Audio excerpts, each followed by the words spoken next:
Obsequios de entendimiento. El universo embrionario es comprensible. Muy al principio de su historia, cerca del Big Bang, el universo era verdaderamente un lugar de alta energía. Gracias a la libertad asintótica, podemos modelar su contenido con confianza. Podemos leer el mensaje de las colisiones de alta energía. Como la fuerza dominante se hace más simple a alta energía, podemos calcular sus implicaciones con precisión. Eso nos permite interpretar limpiamente el resultado de las colisiones ultraviolentas entre protones y escudriñarlas en busca de nuevos efectos. Por ejemplo, el gran colisionador de hadrones se convirtió en una herramienta para el descubrimiento del bosón de Higgs, como descubriremos más adelante en este capítulo. En el futuro próximo, averiguaremos si algunas teorías prometedoras y ambiciosas para la unificación de las fuerzas describen o no la realidad, como veremos en el capítulo siguiente. Las distintas fuerzas empiezan a parecer no tan distintas. La impresionante similitud matemática entre las ecuaciones de la cromodinámica cuántica, la QCD, y la electrodinámica cuántica, QED, se convierte en una similitud física entre sus consecuencias cuando consideramos el comportamiento a muy alta energía o a muy corta distancia. La fuerte fuente de la QCD se vuelve más simple, a la vez que menos poderosa, en tanto cuanto los quarks se comportan de forma muy parecida a los electrones y los gluones se comportan casi como fotones. El efecto de los anabolizantes remite, como si dijéramos. Con las similitudes tanto matemáticas como físicas citadas, la posibilidad de una teoría unificada se vislumbra a la distancia. Las matemáticas basadas en la simetría de la QCD nos abren la puerta de la unificación, y la libertad asintótica nos empuja a cruzarla. Mientras desarrollamos esta idea, acogiendo en ella también a la fuerza débil y la gravedad, descubriremos que explica varias coincidencias, de otro modo misteriosas. Vamos a explorar la unificación de todas las fuerzas, como la frontera actual de nuestra pregunta, en el próximo capítulo. Gracias, Madre Naturaleza, por estos obsequios. Apalancamiento y el temblor del velo. Es muy difícil construir teorías de las partículas y sus interacciones que sean coherentes con los principios de la mecánica cuántica y a la vez con los de la relatividad especial.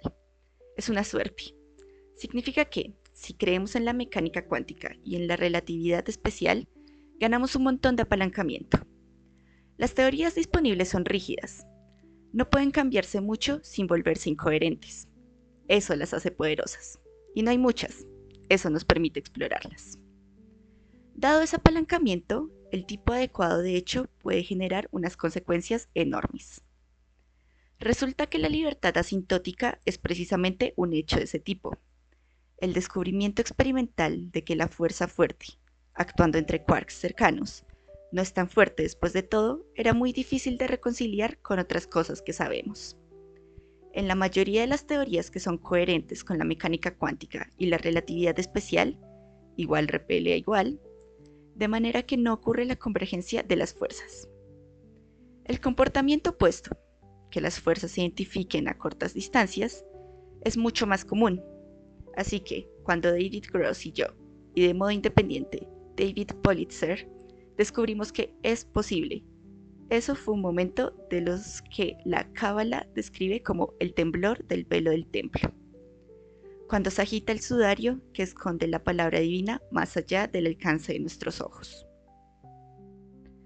Gross y yo proseguimos, basándonos en unos pocos datos más, siendo el más importante el hecho de que podamos enlazar 3 quarks para hacer un barión, donde las cargas de color se anulan, la regla del blanqueado. Para elegir la teoría que ahora llamamos cromodinámica cuántica, QCD, basada en la simetría local y en un espacio de propiedad tridimensional, como la única teoría posible de la fuerza fuerte. Incluso ahora, cuando releo nuestra declaración, revivo la mezcla de emoción y ansiedad que sentí en aquel momento. La QCD en sí misma era, históricamente, el primer obsequio de la libertad asintótica. Figura 34. Dadme un sitio para apoyarme y moveré la Tierra. Arquímedes. Por último, recordemos que las teorías propuestas parecen haber sido elegidas de forma única por la naturaleza, por lo que parecen indicar los resultados del SLAC y el enfoque del grupo de renormalización a la teoría cuántica de campos. Un nuevo tipo de física. Durante las últimas décadas ha resultado apropiado dividir la física en dos ramas, teoría y experimento. En principio, ambas buscan una mejor comprensión del mundo físico, pero utilizan distintas herramientas. En años recientes, marcados por el crecimiento explosivo del poder de computación, una tercera rama ha emergido y medrado. Podríamos llamarla experimentación numérica, o simulación, o simplemente resolver ecuaciones difíciles. Tiene elementos tanto de teoría como de experimento, pero difiere con nitidez de ambos. Esta nueva clase de física ha sido especialmente importante y eficaz en la QCD. La QCD nos da unas ecuaciones perfectamente definidas que podemos enseñar a los ordenadores. Una vez hecho eso, obtenemos acceso a unos ayudantes extremadamente rápidos, incansables, honrados e implacablemente precisos a los que nada gusta más que calcular. Vamos a echar un vistazo rápido a dos puntos culminantes de lo que se ha conseguido con este enfoque. Ambos aportan una conclusión brillante a nuestra discusión de la fuerza fuerte. En primer lugar, volvamos a la pregunta con la que empezamos. ¿Qué son los núcleos atómicos? La esencia de esa pregunta, como hemos visto, yace en el caso más simple, que es un protón. Sabiendo, como sabemos, las ecuaciones que lo gobiernan, podemos computar un retrato detallado. De esta manera, descubrimos que nuestra sustancia más interior está dotada de belleza, lámina pp, y sutileza, lámina QQ. Lámina pp. Esta figura es una variante importante de la lámina OO. Aquí la distribución de flujo conecta tres quarks. Esta es la columna vertebral de los bariones, como los protones, que forman nuestra sustancia. Eso eres tú. Dat tam asi.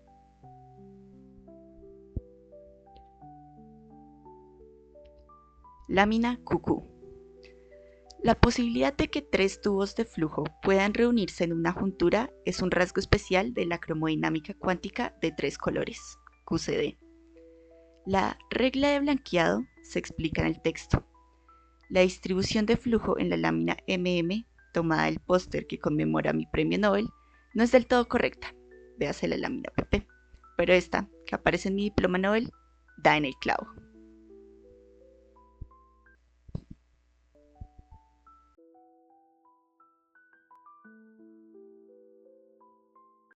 Para terminar, como un clímax adecuado a nuestra reflexión de la QCD, vamos a documentar el origen de casi toda la masa. La figura 35, de tan modesta apariencia, resume un logro científico monumental y marca un hito para nuestra pregunta. Figura 35. Cálculo exitoso de las masas de los hadrones, basado en la QCD, el origen de casi toda la masa.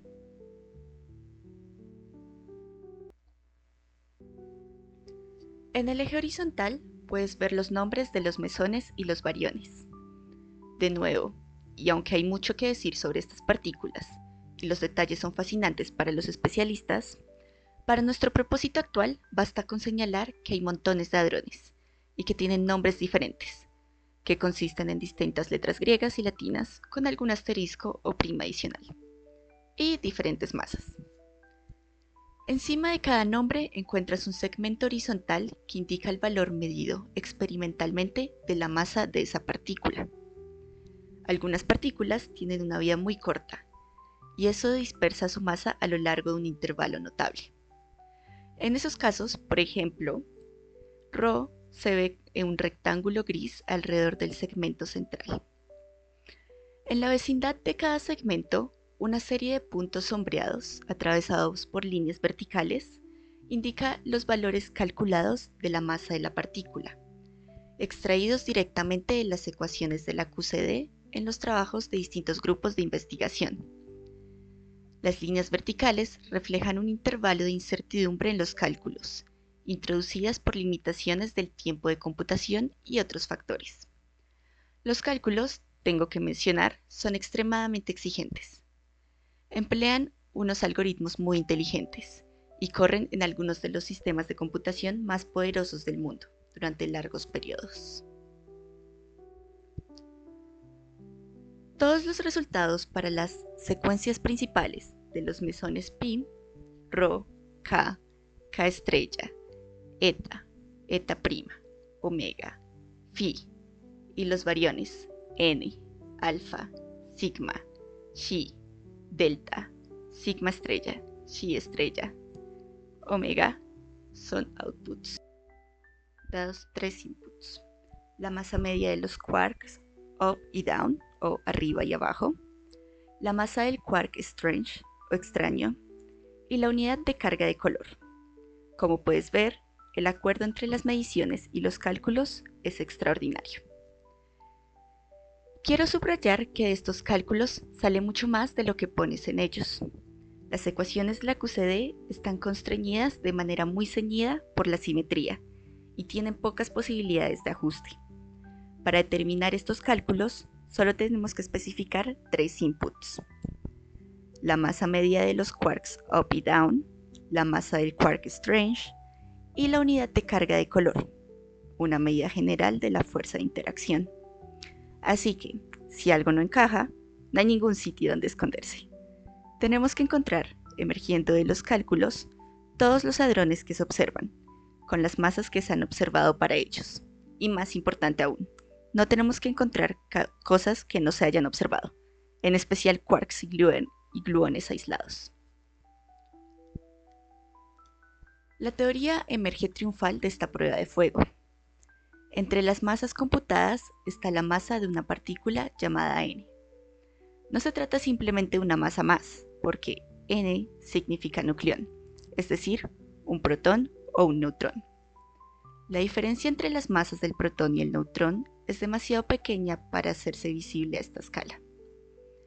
Esa masa, encontramos, depende muy poco de las masas de los quarks, que, en los casos relevantes, son minúsculas en comparación. Por lo tanto, casi toda la masa del nucleón, y por tanto, casi toda la masa de la materia ordinaria del universo, surge de la pura energía, de acuerdo con m igual a E sobre C al cuadrado. La masa del nucleón resulta de la energía cinética de los quarks confinados y de la energía de campo de los campos de gluones que los confinan. Obtenemos así masa sin masa, emergiendo directamente de las ecuaciones puramente conceptuales, cimentadas en la simetría de la QCD. ¿Encarna el mundo ideas bellas? Puedes apostar a que sí, y tú también las encarnas. Parte 3. La fuerza débil. La cromodinámica cuántica, QCD, gobierna la dinámica básica que construye a los protones, los neutrones y los otros hadrones a partir de quarks y gluones, y la fuerza que mantiene junto al núcleo, la llamada fuerza fuerte. La electrodinámica cuántica, QED, gobierna el mundo de la luz, los átomos y la química, como hemos visto. Ninguna de estas dos grandes teorías, sin embargo, incorpora procesos por los que los protones se transforman en neutrones, o viceversa. Pero esas transformaciones ocurren. ¿Cómo podemos dar cuenta de ellas? Para explicar estos sucesos, los físicos tuvieron que definir otra fuerza, además de la gravedad, el electromagnetismo y la fuerza fuerte. Esta nueva incorporación, esta cuarta fuerza, se llama fuerza débil. La fuerza débil completa nuestra imagen presente de la física, la teoría central. La vida en la Tierra está alimentada por una fracción minúscula de la energía liberada por el Sol, capturada como luz solar. El Sol genera energía quemando protones para dar neutrones, lo que libera energía. La fuerza débil, en este sentido muy concreto, hace posible la vida. Principios básicos de la fuerza débil. Una descripción completa de la fuerza débil requeriría introducir dos grandes repartos de personajes, una horda desconcertante de partículas y un largo cuadro de honor de descubridores, e incorporaría muchos detalles que resultan tangenciales a nuestros temas principales.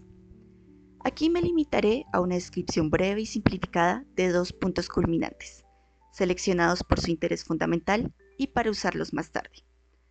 Estamos avanzando hacia las imágenes resumen RRISS y TTIUU, que aportan la plataforma para lanzarlos a la unificación definitiva. Tal vez quieras consultar esas láminas a medida que progresamos para orientarte mejor. Láminas RR y SS.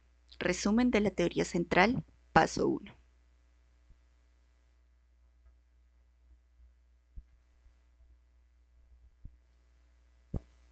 Láminas TT-UU. Resumen de la teoría central, paso 2.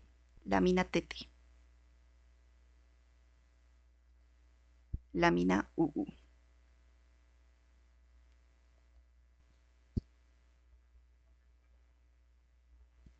Conversión de quarks. Como los protones y los neutrones son, como hemos visto, unos compuestos complejos de los más básicos quarks y gluones, deberíamos seguir el rastro de las conversiones protón-neutrón hasta su fuente más básica. La estructura profunda que subyace a estas conversiones es el proceso de quarks. D se convierte en U más E más B barra. Como los neutrones se basan en tríadas de quarks UDD, mientras que los protones se basan en UUD, la transformación de quarks D se convierte a U permite a un neutrón transformarse en un protón. Esa transformación viene acompañada por la emisión de un electrón E y un antineutrino B barra. De modo que nuestra interacción básica de nivel quark se materializa al nivel de los hadrones como N se convierte en P más E más B barra. Esta desintegración lenta, tiempo de vida 15 minutos, es el destino de los neutrones aislados. Solo se estabilizan cuando están enlazados dentro de los núcleos. Las reglas básicas de la mecánica cuántica nos dicen que también obtenemos procesos válidos si cambiamos cualquier partícula por su antipartícula y la llevamos al otro lado de la reacción, o si invertimos la dirección de la flecha de la reacción. Aplicando esas reglas a nuestro D se convierte en U más E más B barra, hallamos posibilidades como D más U barra se convierte en E más B barra, o D más E barra más I se convierte en U, y un sinfín de otras. Estas dan lugar a muchas formas diferentes de desintegración nuclear, radiactividad. Desestabilizan otros hadrones e impulsan muchas transformaciones en cosmología y astrofísica, incluida la síntesis de todos los elementos químicos, a partir de una mezcla primordial de protones y neutrones. Para poner un ejemplo de las posibilidades, el primero de estos procesos, D más U barra se convierte en E más B barra, conduce directamente a la desintegración de un mesón Pi-, que se basa en un par quark-antiquark de U barra, para dar un electrón y un antineutrino. Quiralidad y violación de la paridad. Un aspecto muy profundo de la fuerza débil, llamado violación de la paridad, fue descubierto teóricamente por T.D. Lee y C.N. Yang en 1956. Para describirlo, podemos introducir el concepto de quiralidad de las partículas. Se aplica a partículas que se están moviendo y a la vez girando. Si un objeto rota alrededor de un eje, podemos asignar una dirección al eje de la manera siguiente. Imagina que nuestro objeto giratorio es una patinadora sobre hielo. Si su rotación le empuja la mano derecha hacia el abdomen, elegimos la dirección de pies a cabeza. Si le empuja la mano derecha hacia la espalda, elegimos la dirección de cabeza a pies. Las partículas en las que estamos interesados tienen un pequeño spin intrínseco o rotación intrínseca. Están siempre dando vueltas, como patinadoras incansables. Así que podemos aplicarles nuestra lógica y derivar una dirección asociada con su giro. Si nuestra partícula se mueve en esa dirección, decimos que la partícula es diestra. Si se mueve en la dirección opuesta, decimos que es zurda. La quiralidad de una partícula, en otras palabras, orienta su spin respecto a su velocidad. Lo que propusieron Lee y Yang es que los quarks, electrones y neutrinos zurdos, y los muones y los leptones tau zurdos, participan en la interacción débil, como también participan los antiquarks, antielectrones o positrones, y antineutrinos diestros, y los antimuones y leptones anti-tau diestros.